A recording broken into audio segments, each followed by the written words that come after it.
You're not this house of flesh and bone which sleeps, decays, and dies. You are immortal consciousness, Lord of the earth and skies. But how to realize this? If you chant bhakti, then the ego is dissolved and your mind becomes purified. And you have to chant simple bhakti.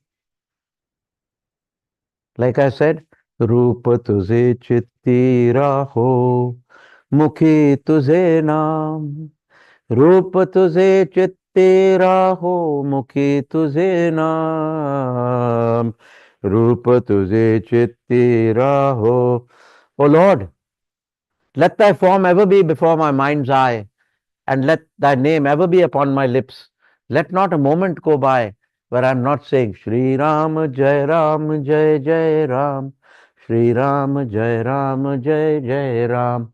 Allahu Allahu Allah Niranjan, Allahu Allahu Allah Niranjan, Allahu Allahu Allahu